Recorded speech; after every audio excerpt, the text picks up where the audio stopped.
New tonight, the Fed's releasing the complete investigation report for a FedEx plane that partially exploded on a Florida runway back in 2016.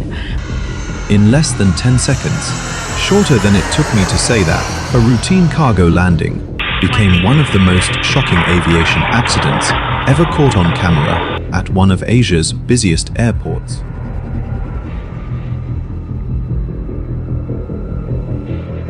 A fully loaded MD-11 freighter flipped completely upside down on the runway in front of terminal windows packed with passengers.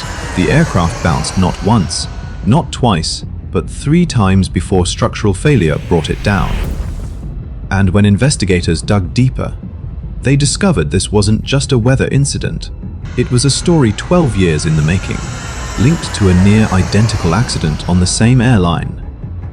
Today, we're going to break down the crew, the aircraft, the weather, and the 10-second sequence that changed everything. On March 23, 2009, FedEx Flight 80 was operating a scheduled overnight cargo run from Guangzhou, China to Narita International Airport in Japan. On board were just 2 crew members, a captain with over 8 Salozan flight hours, including 3 600 on the MD-11, and a first officer with extensive Air Force cargo experience, still building time on the MD-11. From the outside, the morning at Narita appeared routine. In the cockpit, multiple factors, fatigue, aircraft characteristics, and shifting winds were quietly converging. How could a flight operated by 2 highly experienced professionals on a well-known aircraft type end in catastrophe in less than 10 seconds? That's what we're here to understand.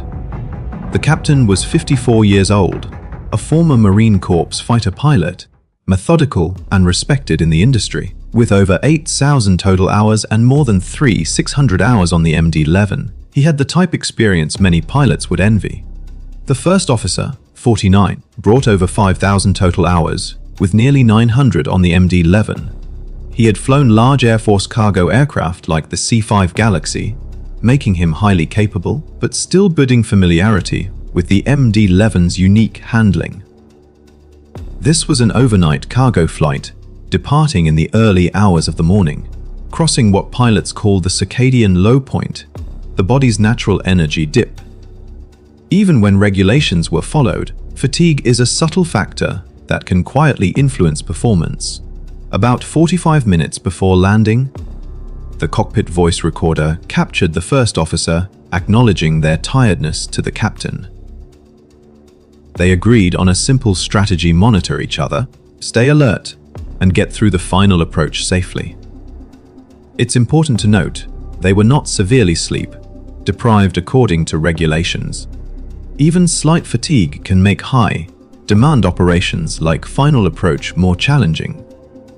Understanding the human element is crucial here.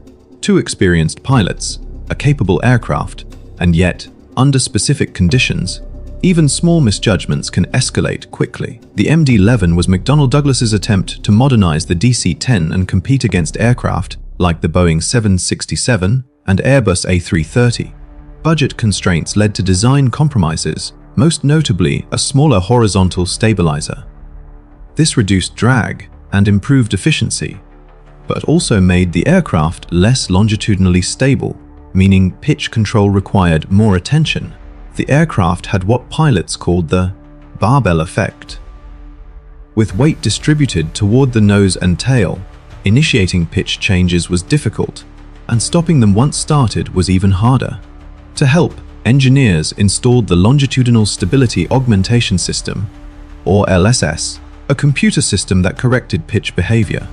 But its effectiveness was limited below 15 Salozan feet. LSS could only compensate 30%, and just 2 pounds of force on the control column could override it. For pilots, the MD-11 felt slightly ahead of them during approach.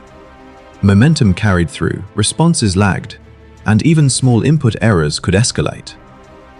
Approach speeds were higher than comparable aircraft, 155 to 165 knots versus 135 to 145, making the flare and touchdown particularly unforgiving.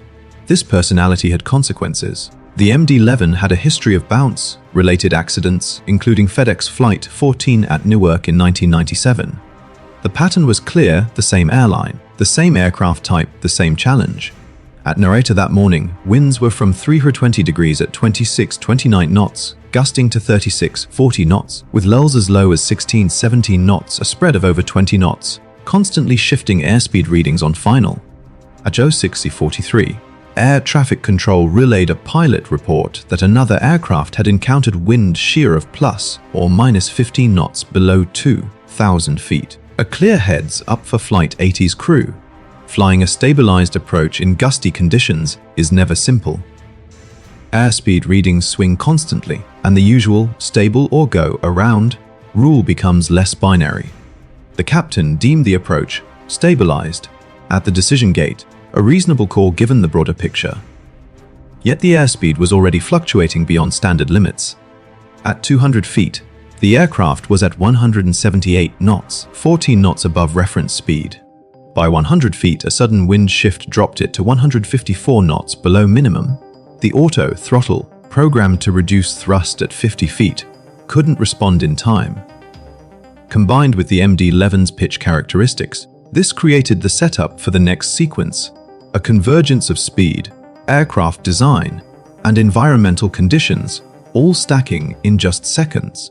The landing unfolded in under 10 seconds, but every moment was critical. First contact.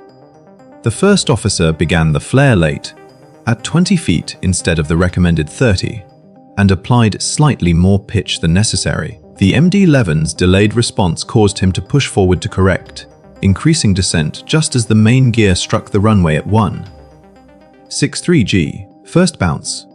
The main gear rebounded. From the cockpit, the bounce likely felt normal, so the first officer pushed forward again, attempting to settle the nose.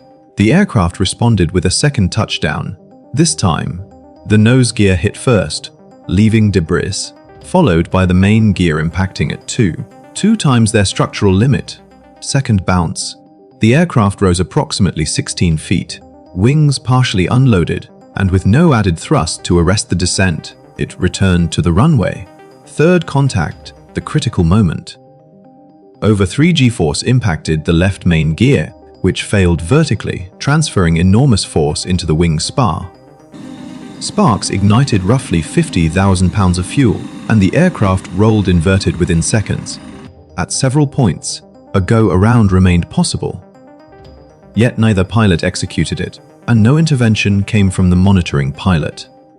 From threshold to rest, the sequence was devastatingly fast, less than 10 seconds. Investigators concluded that the direct cause was the large nose, down inputs made by the first officer before and between touchdowns, compounded by the absence of added thrust.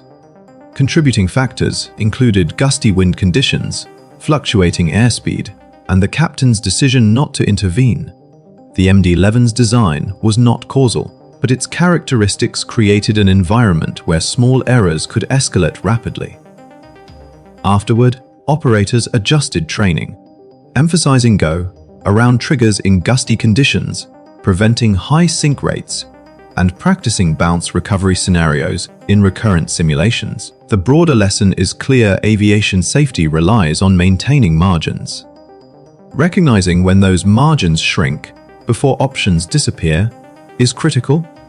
Both of these men had the experience, the training, and the capability to walk away from this flight. What this accident reminds us is that experience alone is never enough. Systems, procedures, and the discipline to act on them all have to work together.